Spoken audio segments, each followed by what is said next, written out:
good life. Yeah, I know. It's okay.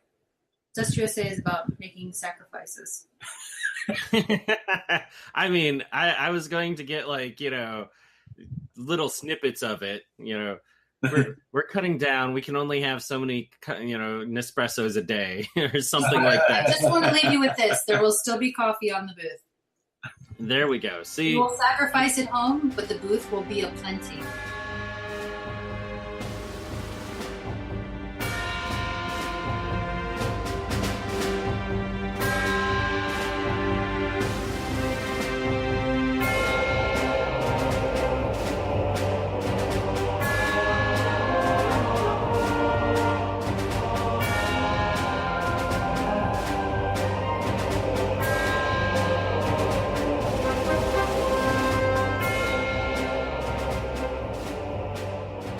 Welcome back to another episode of Dust Studios. Wow. Dust Studios. We get you. I knew I was going to screw something up. No. You're coming to the dark side. Oh, man. No, Someday it won't be Delta. It'll be Dust Studio. You heard it here, folks.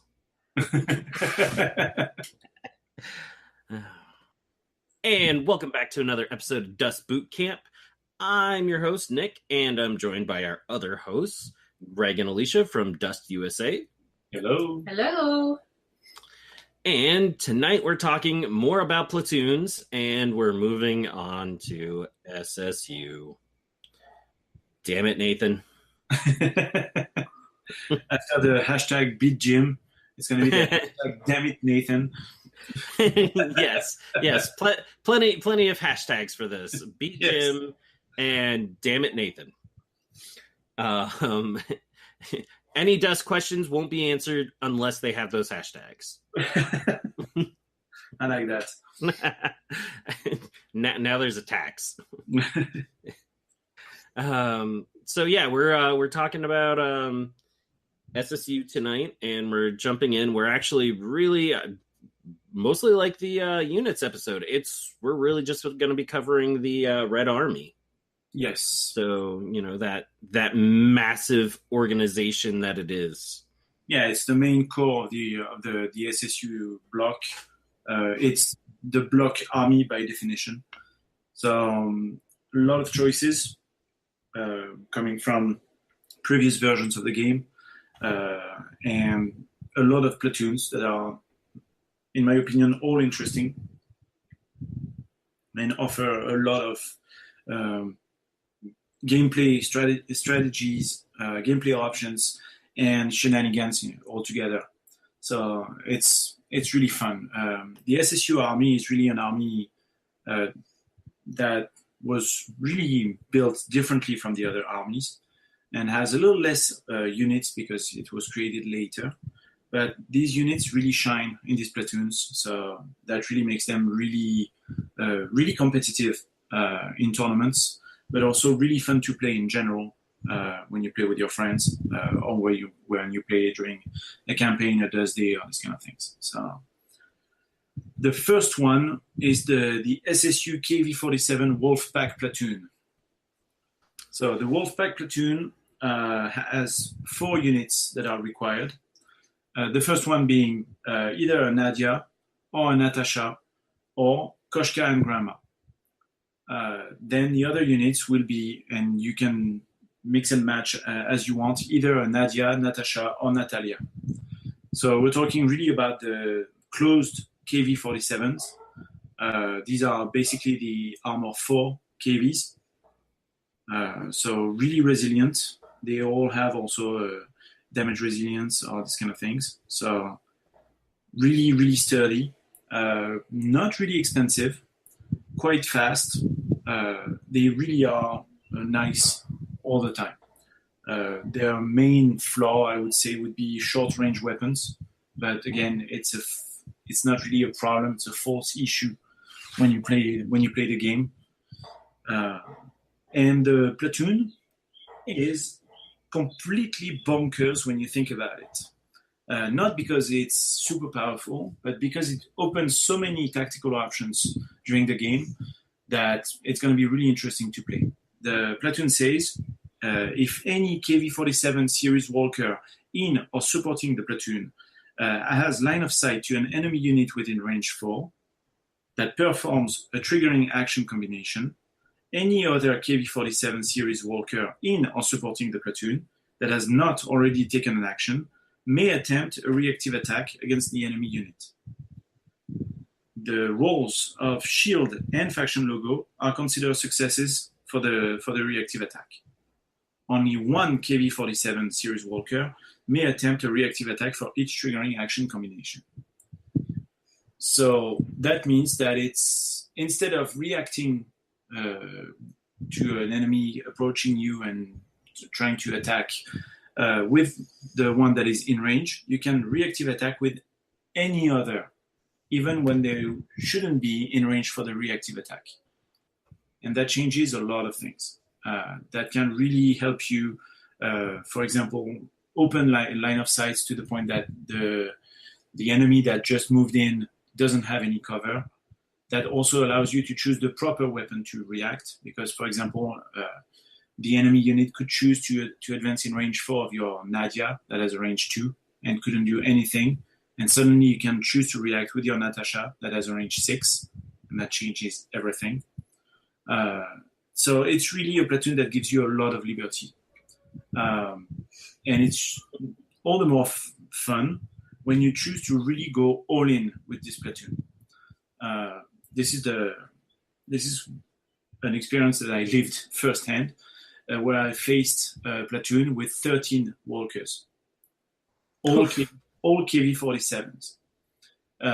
Fun detail, the way the platoon is written right now, and I don't think it should be changed, you can put any KV-47 in it, supporting the platoon. That means that once you've taken your 4 choices that are compulsory, you can choose any KV-47. So that means also the other ones. That means also the TSH models, because they are KV-47 also. So all the Spetsnaz one could be taken. And fun detail, that means that you can also take the mercenary walkers that are KV-47s. Oh, nice. So it's not necessarily the most interesting choices, but sometimes it will give you some options that you wouldn't have if you didn't take them. For example, a wrecker is a very nice anti-aircraft option, and having a reactive attack where your wrecker with this long range can shoot at anything that approaches one of your walkers, that can become stupid really fast.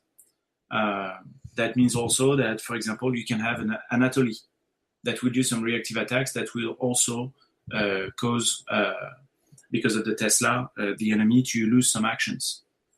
So it can really bring you a lot of options really fast. And facing this dozen or this baker's dozen of KV-47 in front of you is really, really daunting for anyone. The list that I faced was really cleverly done. They even had some repair KV-47s, like the Mikhail, because they are really useful when you start damaging. If you don't pay attention and you just start damaging the walkers, they will come behind and just repair them, or they can block line of sight and these kind of things. So it really is a very good platoon that gives you a lot of options and that is really easy to build. So taking advantage of it is really something that you want to do. If you choose not to go all in with this platoon, it will still be useful as a platoon to cover your advance, because all the KVs have smoke launchers also. So it's really a platoon that can really place itself properly, putting some smoke in front of them to avoid retaliation during the first round, and then advance out of the smoke and shoot you to smithereens. So it's really a comfortable platoon. It's really nice. I like it. I fear it a little bit more now. No, just looking at it, that, for one, it's, reactive attacks on a shield and a faction logo. Yeah. And then, the activation of any other KV-47 in the platoon. Yeah, that is really the little detail that makes all the difference. Having a Natalia or I just forgot the name of the other one. The other one that has the missiles. The Nina, for example, or the Nikita, that can really cause some serious damages in your ranks at quite a nice distance. So that's always useful. So yeah, it really is a very efficient platoon. Right. Yes, I could see that. I would be very unhappy with somebody who dropped that on the table. Yeah, it's something that really. Let's not forget, and I'm going to quote one of my local players here, Tristan, who plays in Cincinnati. And as he says all the time, everyone is anti-tank in the game.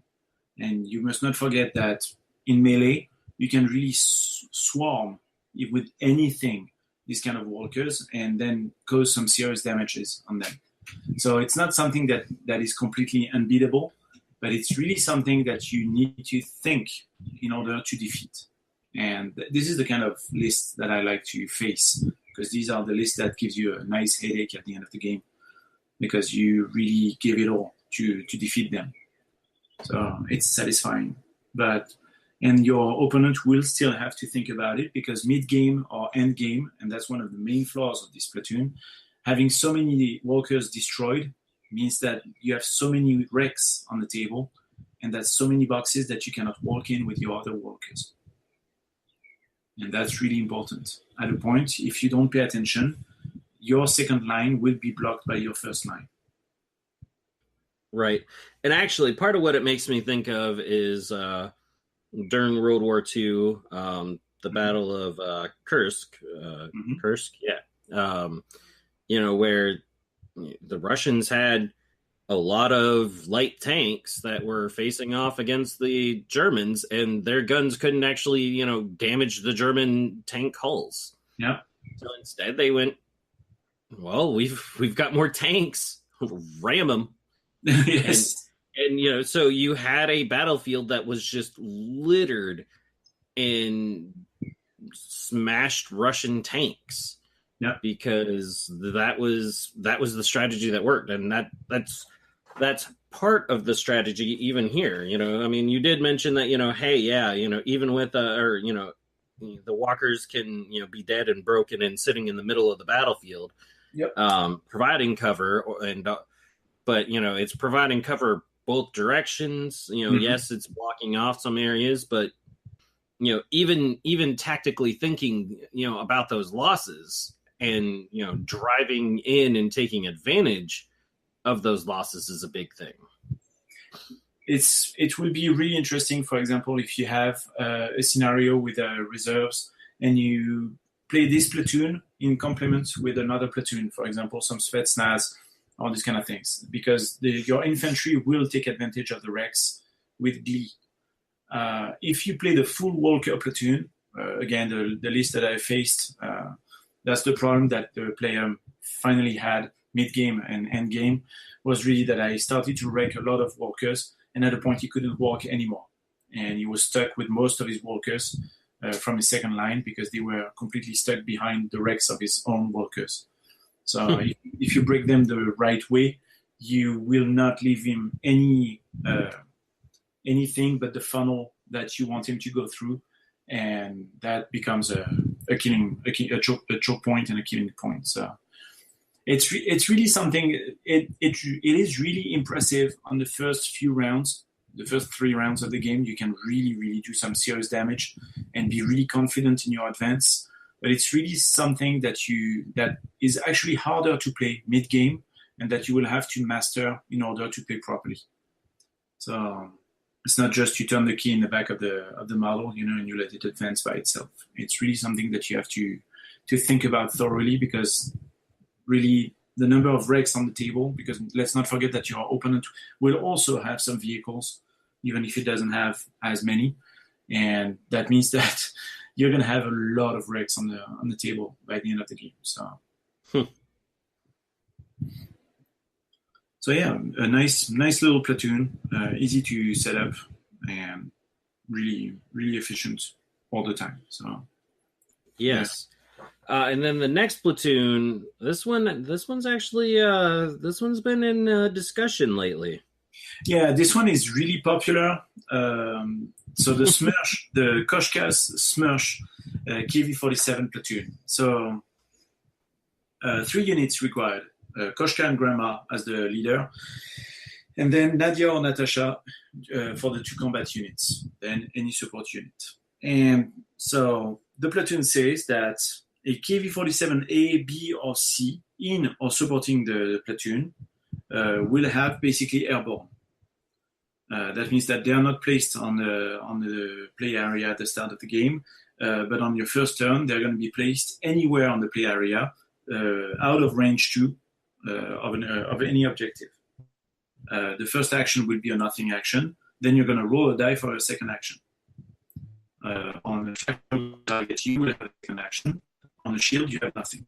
Okay, so it's really, really a typical airborne. This is something that is also really, really powerful because the platoon relies basically on the fact that you're going to drop really close and you're going to destroy infantry like there's no tomorrow, thanks to the indecent amount of flamers that you're going to put in range on round 1. It's a platoon that relies heavily on luck, even though you have 2 chances out of 3 to have a second action. You still don't have your first one, and you still have a chance to not have your second one and just be a sitting duck in the middle of your enemy lines. In Europe right now, they have some issues with this platoon, and they limit it to the 3 vehicles that are played, that are described in the platoon, and forbid the other KV-47s from benefiting from the platoon. It's a local flavor.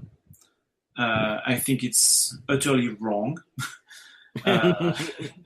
But it's a personal opinion, and as long as players have fun playing, who am I to judge? I think that the platoon is scary because indeed it's a platoon that will cause a lot of damages and that will reduce the grind of the game even more. And it's already a game that doesn't have a lot of grind.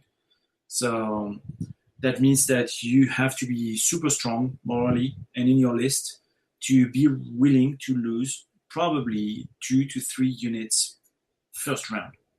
You deploy them on the table, they don't do anything, and they're going to die.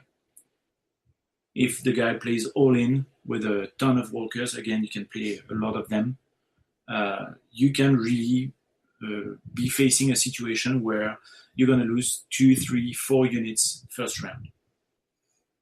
And you have to be really strong psychologically to withstand this kind of loss when you just deployed. And a lot of players don't like this kind of dynamics. To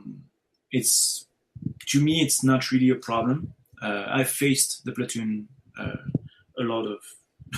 in a lot of occurrences, and I've never had really any problem with it.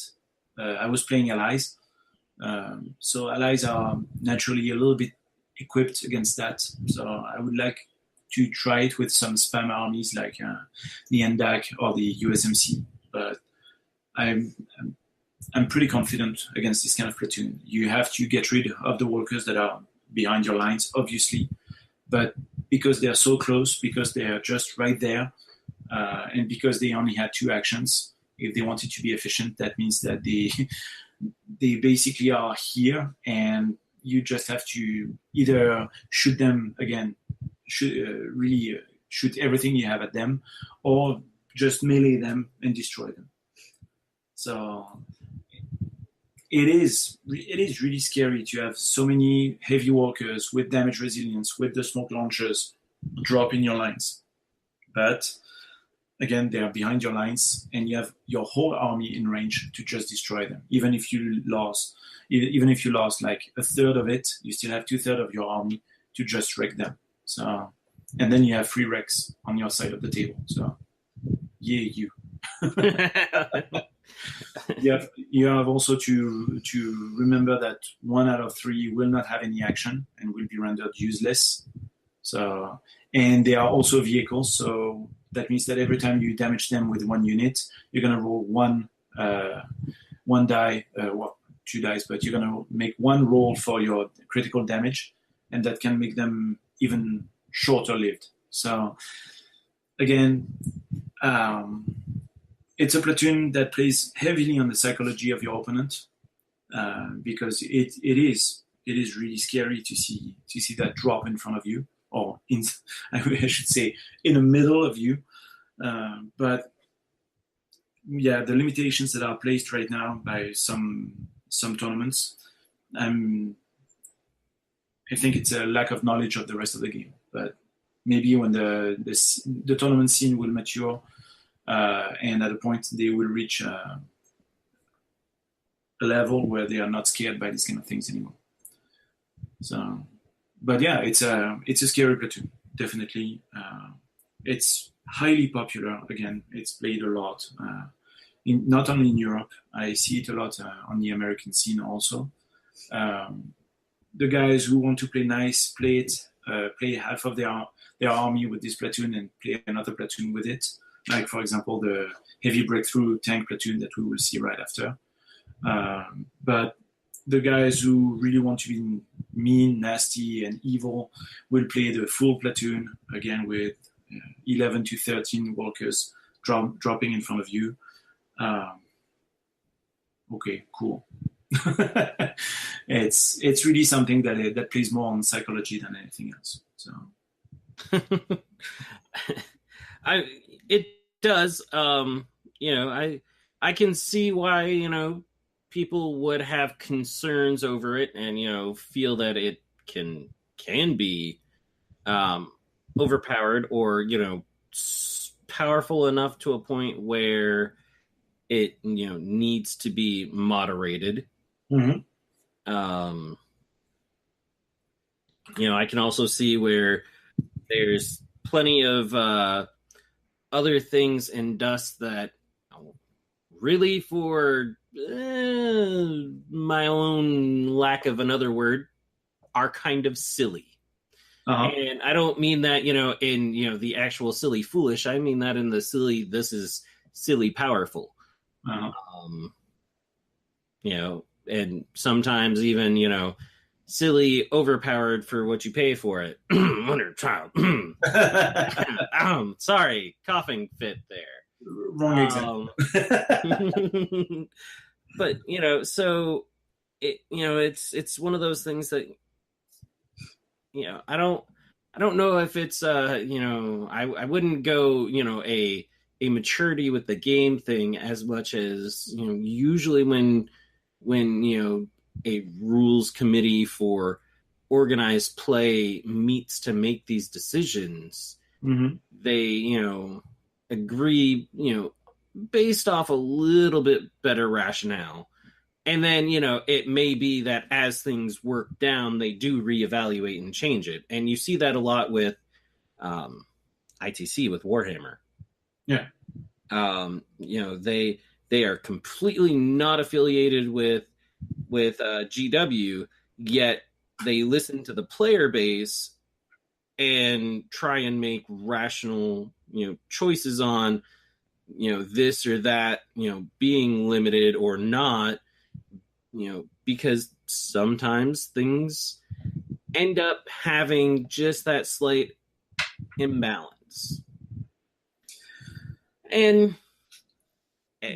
well, nothing's perfect.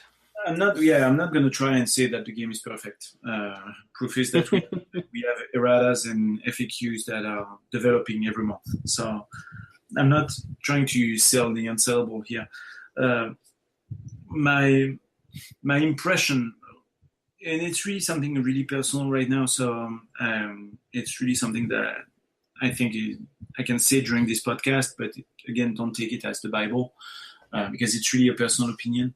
I think it's there is an effect of flavor of the month, and regularly we have something that appears that seems completely broken, that seems on the paper completely insane, and then when you try to put it in practice, it's not that great. and we had that. We had the episode with the superhumans where everyone was like, "Oh, you have to play a superhuman because they're completely insanely broken," and it's fading because they realize that actually no, it's not, and you have plenty of ways to actually kill them. So it's fading. Then you have these KVs. So this platoon has been super popular for a while. Then it's fading a little bit because some people are now trying to play the Red Guard platoon that becomes super popular right now because it's actually really good. So, and really easy to set up.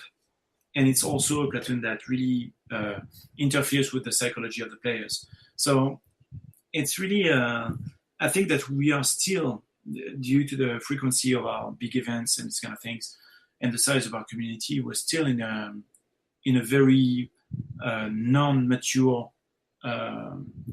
tournament scene where people are still discovering crazy things to do with their lists once they get rid of their old habits, once they get rid of habits inherited from other games, or because they just want to, because that's part of their pleasure in the game, they want to break the rules to the maximum, exploit the rules. No, and I say that really without any resentment. I'm this kind of player. I like to play the rules a lot. And I totally understand this psychology. It can be really unnerving if you abuse it, but these kind of players are really useful for us because this is the guy who's going to come with this stupid list where he's going to spam 30 times the same unit and tell you, see, this is where the problem happens. Okay, and I quoted it repeatedly during the Allied list, but the first guy that came with the 7 units of War Dogs, everyone looked at him and laughed, and then he won everything, and suddenly people realized that, oh, maybe War Dogs are good, So, again, flavor of the month. People are still discovering the game. The game is richer than it shows. You have a lot of units, you have a lot of interactions due to these choices. The platoons multiply the possibilities. So it's really something where we're still in the discovery phase of the game. And right now, I'm still not convinced by any player who told me that something was completely broken. Because every time there's a solution to it, without making a list that is obviously made to wreck that. You can still have a competitive list that is diverse enough without having to sacrifice everything in order to defeat one list.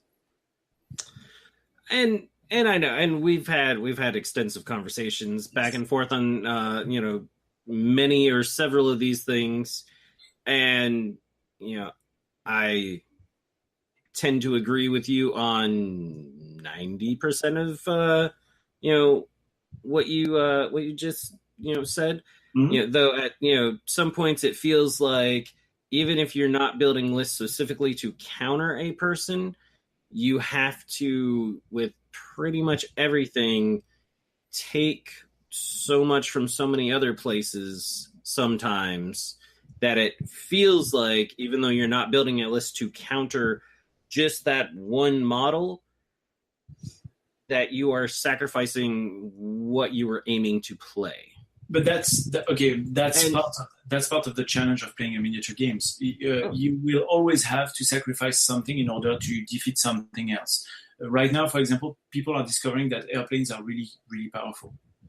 They are not used to it. The old players used to have these trash bags of airplanes that were completely useless in the previous versions of the game. And the new players, didn't prioritize airplanes because they are expensive, and they were not sure that it was a good expense. And now they're realizing that actually, yes, they are a good expense, and it's really valid in any list to have an airplane or a chopper or something. And when they don't have it, they need to think about having an anti-air solution. And the Bloodcruts list that were built at the very beginning of Dust 1947 were this list where you had the Schwarm and a lot of gorillas and a lot of lasers, and people were really surprised to get completely destroyed by one plane because they didn't have any anti-aircraft solution. And I don't think it's a problem for the guy who plays the plane, and I don't think it's an unbalance of the game. I think it's just time for people to learn that, yes, when you build your army, you will have to think about every possibilities, and some possibilities you will bet on the fact that you will not have to face them. And if you have to face them, you will have to adjust.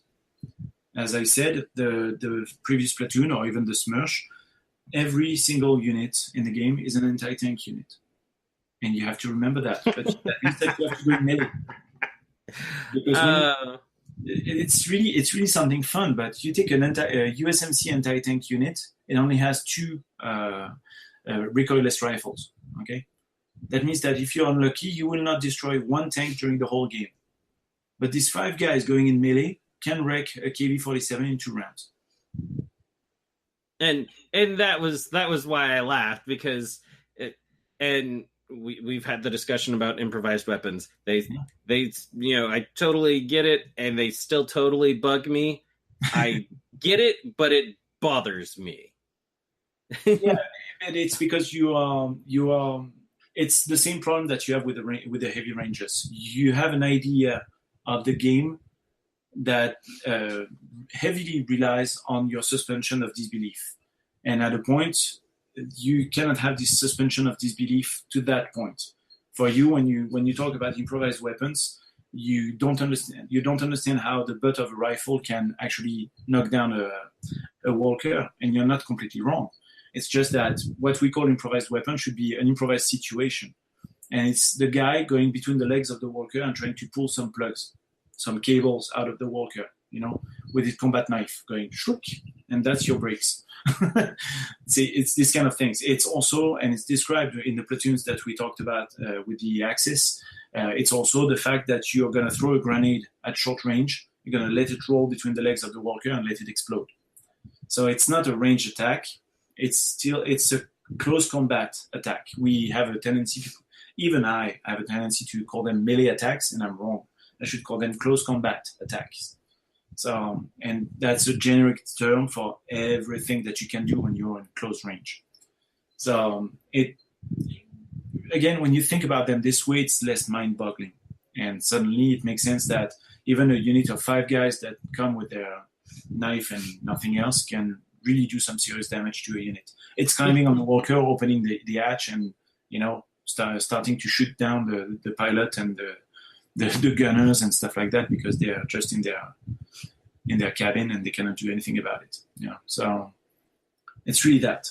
So yeah, it relies on the suspension of disbelief. It's a fantasy game.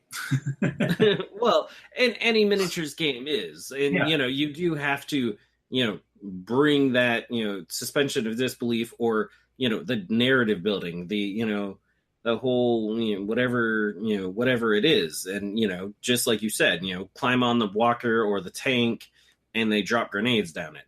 Mm-hmm. No different than the heavy rangers flying up and being able to punch a tank because they've got a rocket fist. Yep. Or punch a tank multiple times because they have a rocket fist. Mm-hmm. But if they're fighting another person, they only punch them once. Somehow they don't drop on the people and kick them, and Oh, see, you scratch that wound. I regret nothing. All right, so the next platoon, mm-hmm. this one just seems like fun. As much as I hate SSU tanks, this one just kind of seems fun to have. They're so beautiful. So this one is plain and simple: 1 command unit, 1 combat unit, 2 tanks, either Yosef or Karl or Lavrenti. Really simple. The effect is that after making a march move, you're going to roll a die. On a result of faction logo, you can perform a free attack action. So you have 1 chance out of 3 that your tanks, the tanks belonging to the platoon or supporting it, will be able to do a march move, basically. A march move and attack. Right. So yeah, it's really, really plain and simple. There's nothing to really think about. you just march move. You usually march move when you enter the table. Now you're gonna march move and shoot if you're lucky. Yeah, and and to think, if we flip back a page or even 2 pages, though, I think a page is a good example. You drop in your airborne KV-47s and start wrecking face in the background. And then as people are freaking out to, do that, you roll out these tanks that march move and then shoot you in the face. Yeah. It really brings out the gameplay of the SSU that I like, that right now is not really popular because the steel guards are so popular that the people are still not understanding how Spetsnaz can be completely insane. But it's really an in-your-face army.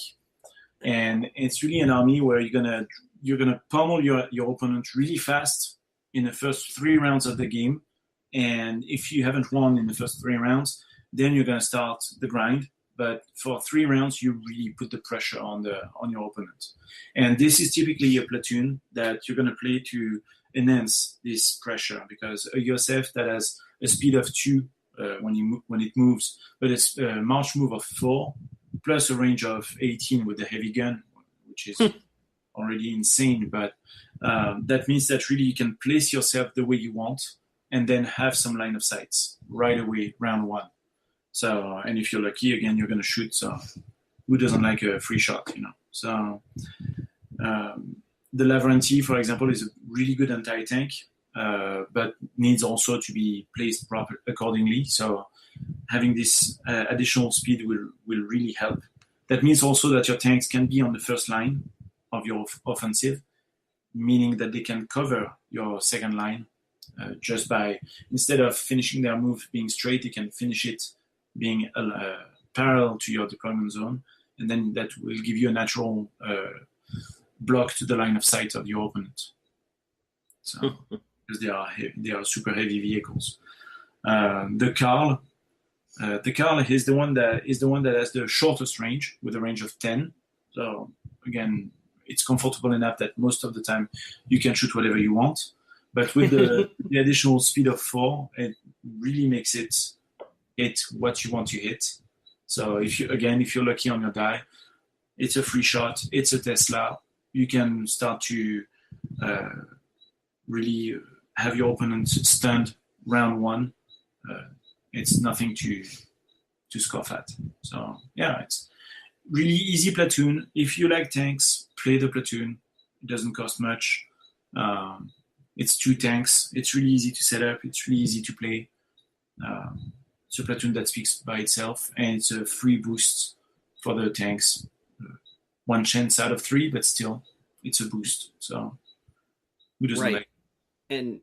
And most SSU players, if they're gonna take a tank, they usually take 2. Yes. at least as far as I've seen. And, that isn't to say that all SSU players, anyone out there going, well, I don't. You have a reason now too, so just prove me right. Yeah.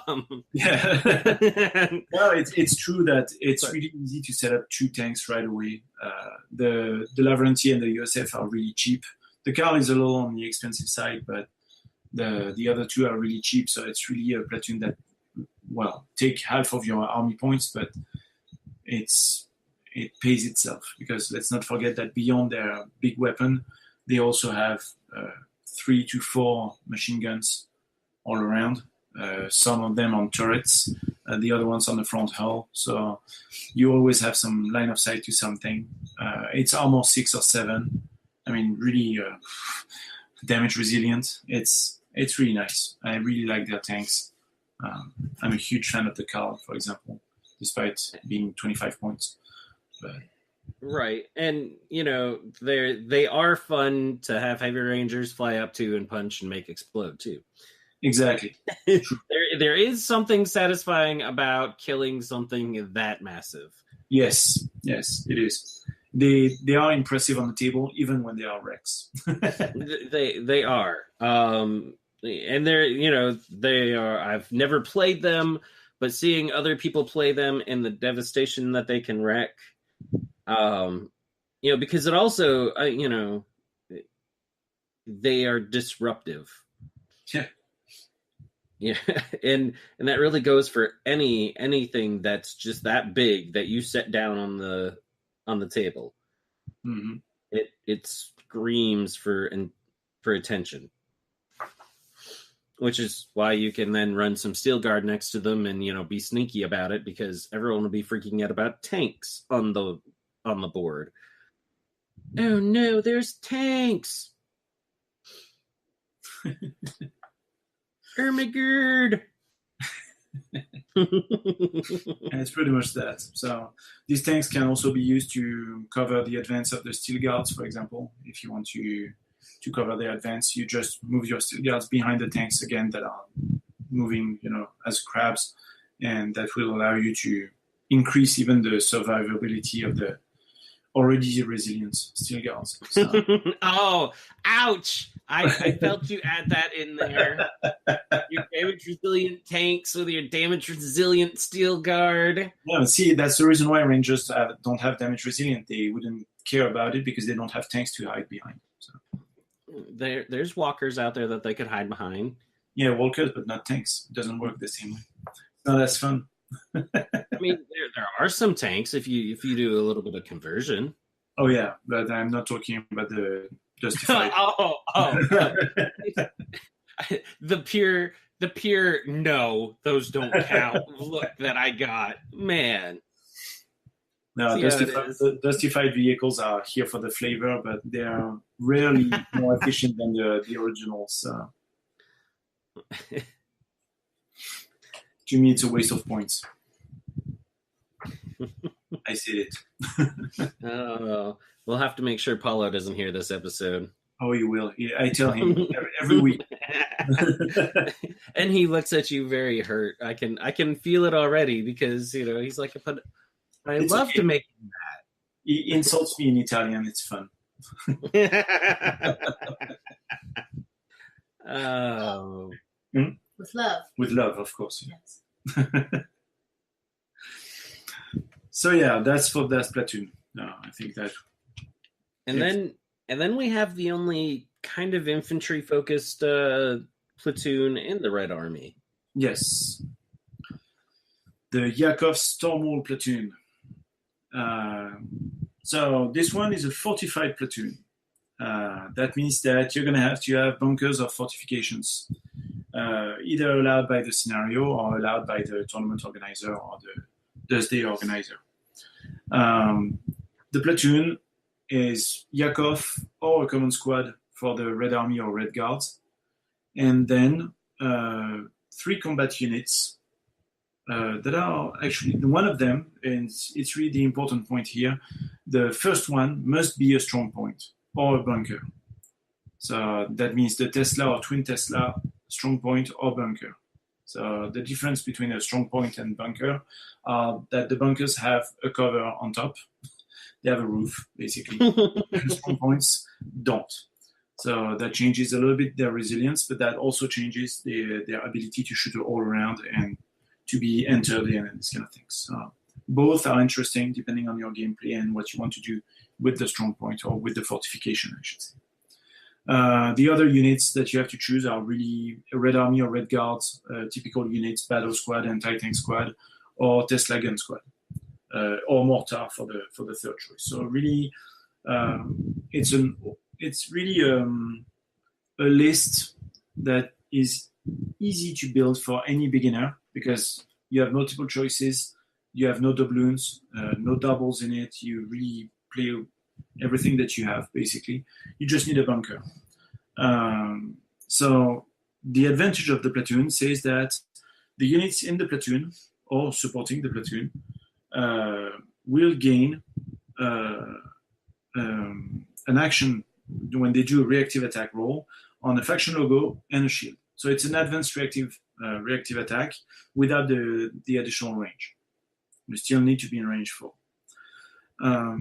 It's really situational, but really efficient at the same time.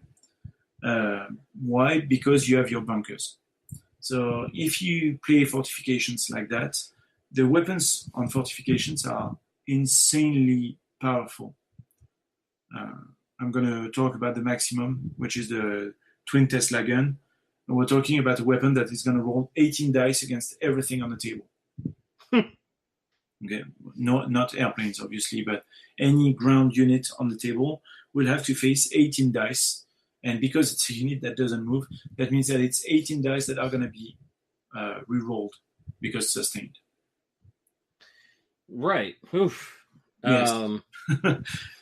You will be damaged. You will be stunned. There is no doubt about that. The amount of damage that you are going to sustain, pun intended, is really dependent on the luck of the player that plays this platoon. But you will be damaged and stunned. That means that when they do that during a reactive attack, you will finish your reactive attack, but then you're gonna end up stunned. So that's really, really scary. So even with the limited range, it's worth it. That means that even when you go to assault this bunker or this fortification, you're going to have to really, really, really be careful in what you do, because the reactive attack is really going to be painful. Obviously. Definitely. Yeah, it's really. And then one of the other things with it is that forces or anyone that's in this platoon will always be defending in whatever mission they have. Yep. So, if there is attacker or defender, if you take this platoon, you are the defender. Yes. Which, plays into the whole reason why you get the enhancement to, your reactive attacks and all that. Because it kind of makes sense to try and, settle in. Yes. Yeah, it's really that's actually how the fluff describes it. Yakov is this master siege, defensive siege, soldier that can really dig in anything and makes it impregnable. So it's really that. The idea behind it is really you build a defensive list.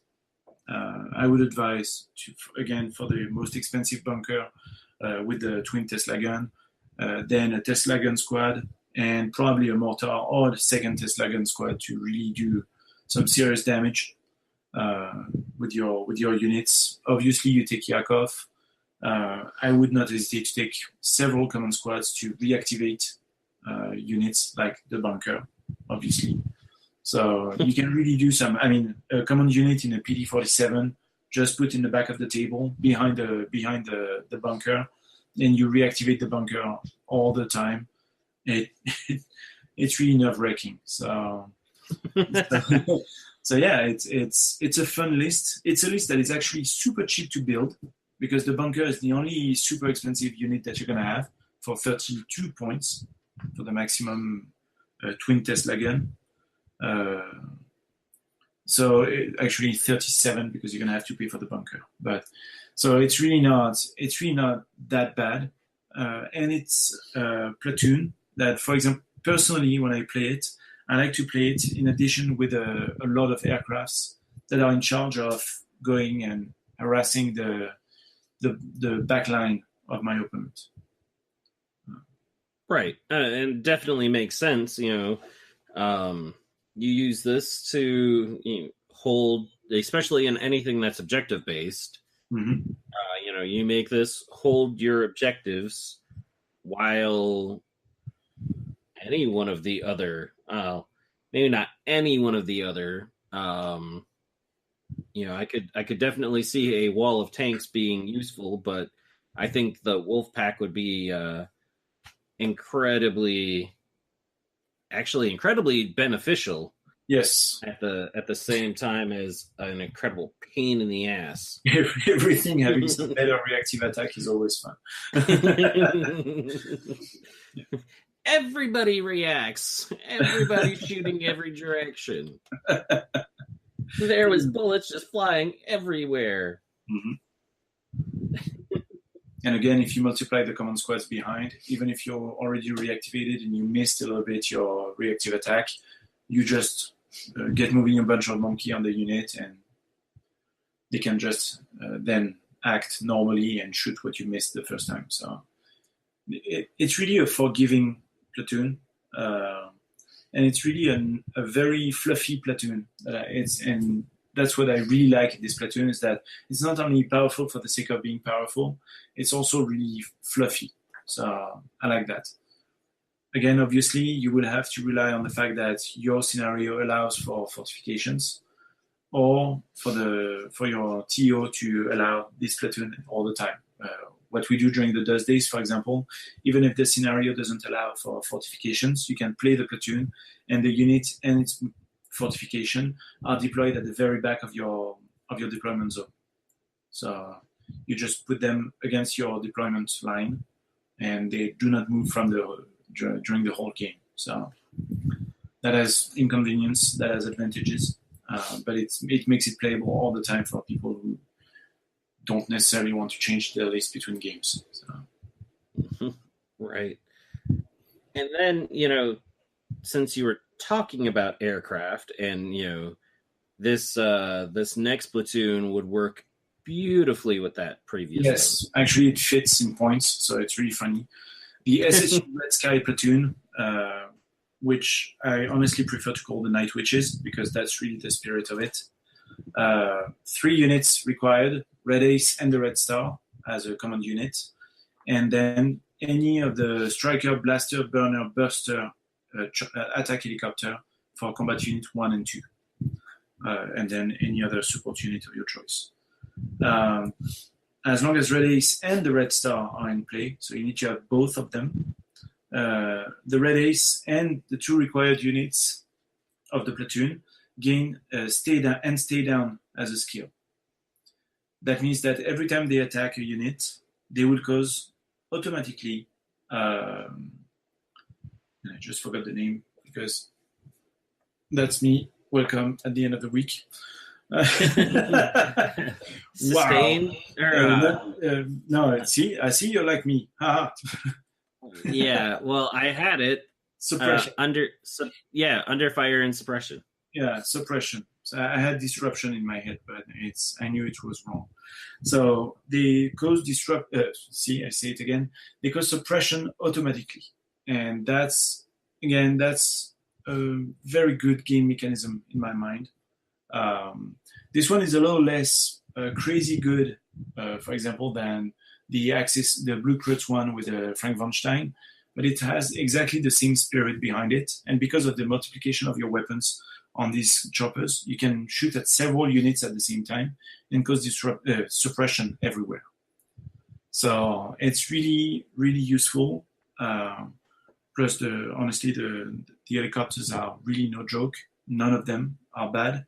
So that's really, really cool. Red Ace can reactivate them. Thanks to the latest FAQ, we know now that the air control is actually get moving a bunch of monkeys, but for planes. So you activate Red Ace, you do whatever you need to do with her, you reactivate another aircraft, that ends her activation, and the new aircraft activates immediately. So it's really, really, really good. You can even play a controller as an addition to do it a second time on another chopper. So it's really fun. So yeah, it's a fun platoon, easy to set up, on the expensive side, because choppers are really expensive, and Red Ace and Red Star is 25 points. So you have to really think about it when you build it, but it's really a good platoon. And again, as a free bonus, causing suppression right away is always good. So. Right, and you don't even actually have to wound with and stay down. You just have to hit. Just have to hit. So they can totally pass their cover save, which plays into that. You have all these weapons that can fire in all these different directions from the helicopter, or at least target multiple things. Mm-hmm. And most of them are putting out enough shots that this one's on that unit and that one. So you are causing loads of suppression. Yes, to start off with. Yeah, you can really do it really, really fast. The speed of the choppers is high enough that you can really be behind enemy lines really fast. So really, it's just a free bonus that is really nice to have. But by themselves, the helicopters are going to be good, and now you make them really, really good. So yeah, it's a good platoon in my opinion. It's not the best of the Red Army. As I told you, it's not as crazy good as the von Stein platoon for the Axis, because it's a mechanism that is close, but it's not exactly the same. But it's still a platoon that is good enough that you can play it with pleasure and really create some tactical options for yourself just by suppressing enemy units, and that's convenient. Right. Actually, I would find that they are that this is as good.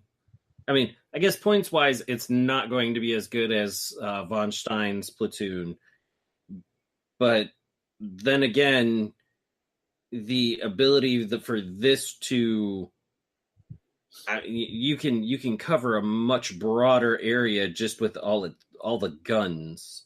Yes, I feel, in the causing of suppression, and not just, when I melee attack or close combat attack in a, in range 3, whatever units have line of sight, I can just shoot all of them. Considering the range of the helicopters, you will have an effect that is actually comparable. But the thing is that you can do it like really early in the game instead of having to wait to be in melee with your opponent, which they can prevent you from doing it like for at least 2 rounds. So right. This one, round 1, you're going to be in range of something and you're going to start shooting. So it's really fun, really, really fun. So definitely. Plus, and then say you combine this with the airdropping KV-47s. Yep. Once again, causing massive craziness in the backfield, or the iron wall of the tanks. If I remember correctly, I might be mistaken, but the tanks don't fit.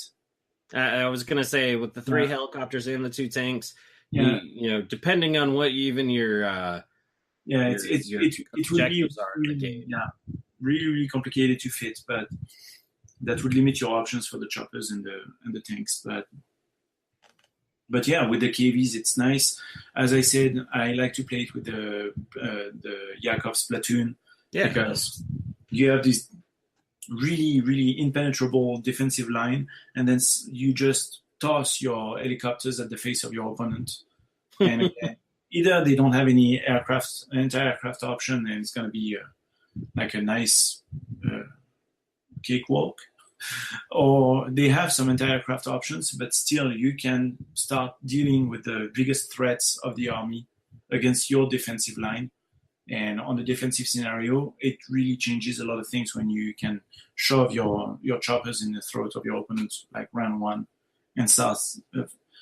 Typically on a scenario like the cliff, where you have to walk half of the table with very little cover, when the defender is already there.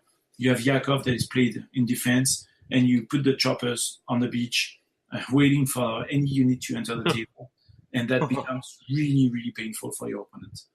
So that just sounds disgusting. I was thinking it, in the back of my head when I, was looking at Yakov, I was like, yep, the cliff would be a great scenario for him.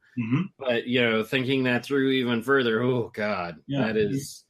Especially if you start suppressing them and they start losing actions, that means that they don't march move, so they stay longer on the beach, so they have less cover.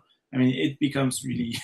It's a butchery, and it's really fun to do. And you can play a burner, the chopper that has the bombs that are actually incendiary.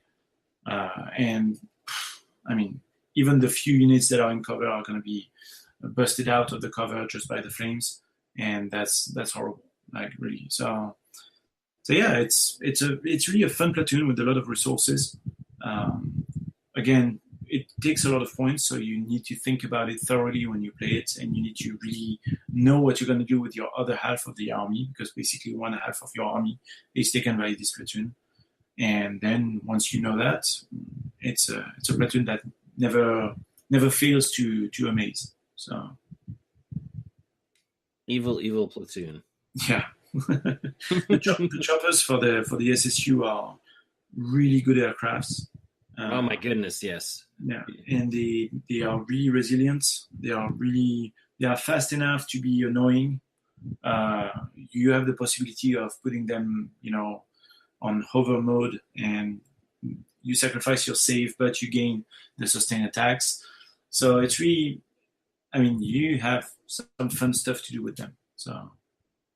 Oh, very, very definitely. There's some amazing things that I could see with this, and that's kind of the nice part about platoons, is because you have, all the platoons that we've talked about, they, all the units are usually things that you look at bringing, or, you might be bringing, but then, when you look at, but if I put it in the platoon and I do this with it, yes.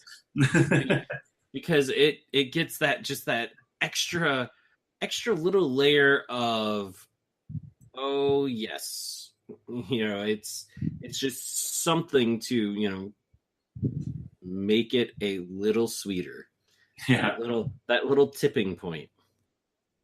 That's exactly that.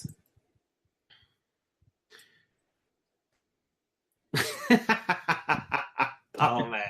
So I was thinking to the conversation, before we started, where I, jokingly, said, "Oh, and none of these actually include Winter Child," and I went, because he's a platoon all by himself, and then I just had run through my head.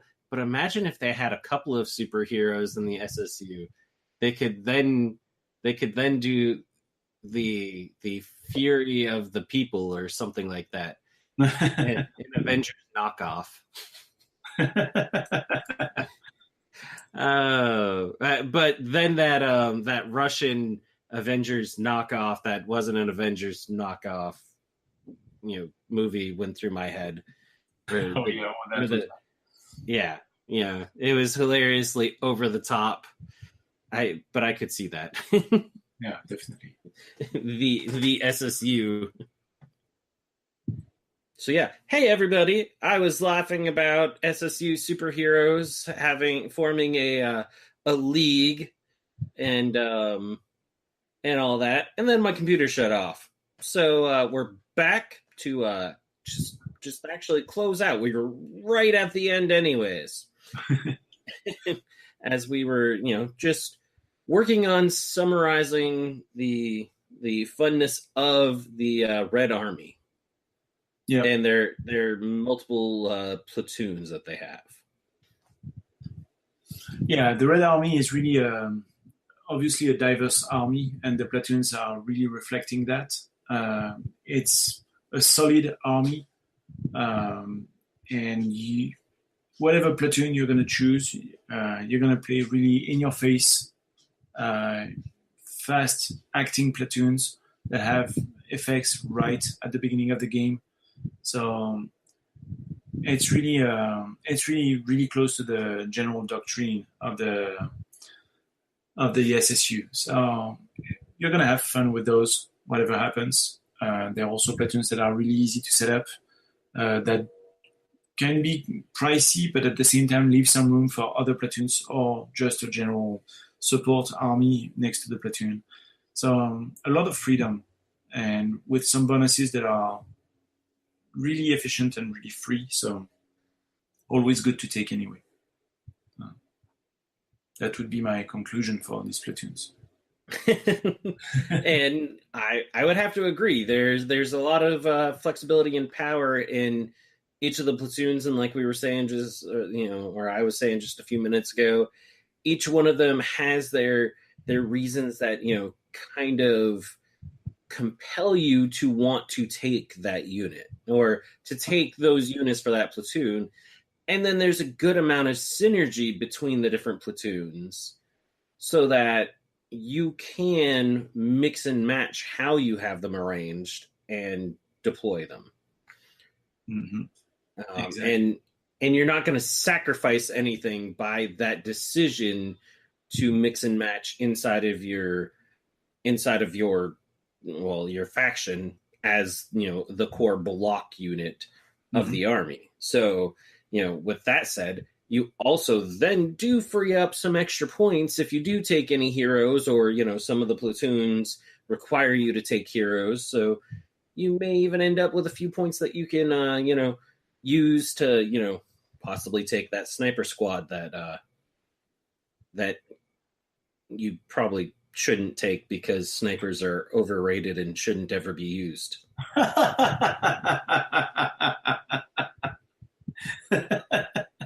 Because they'll always shoot the medic and then the officer. Yes.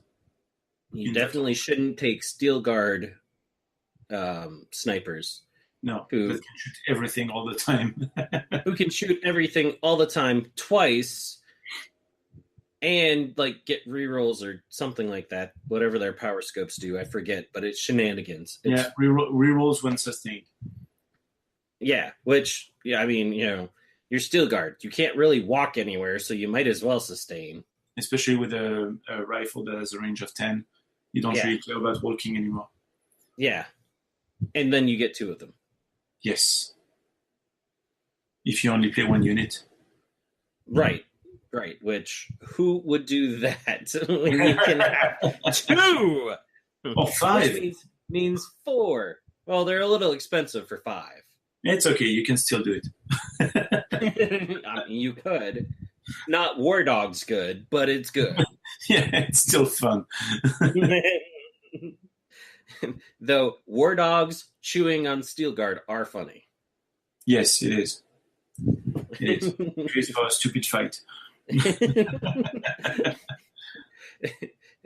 Now, that's one of those ones where you can suspend disbelief.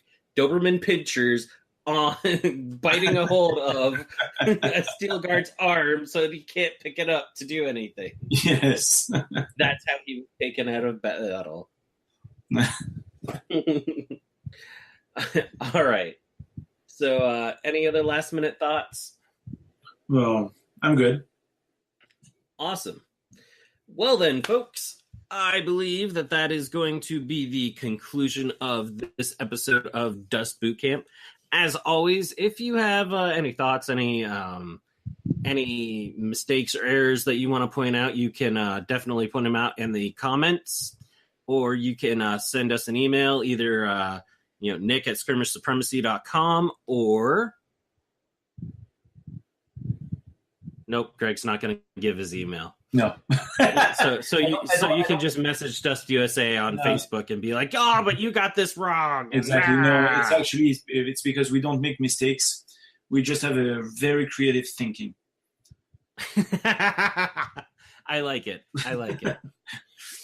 No, for alternate realities. Yeah, for any question anyway, if you want to reach me for anything, it's contact@dustusa.com. There you go. All right.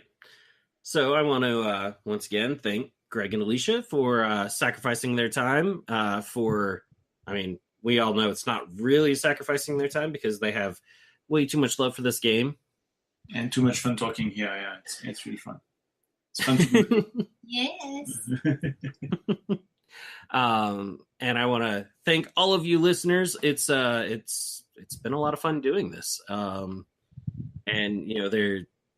And as much as we beat up Greg for stuff, there's also tons of positive feedback, and that's always fun doing these things, and is really great. So if there's anything that you do want discussed or clarified or talked about, drop us a note, and at some point we will bring it up.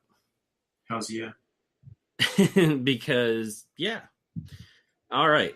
So, everyone, stay dusty. Have a good day. Bye.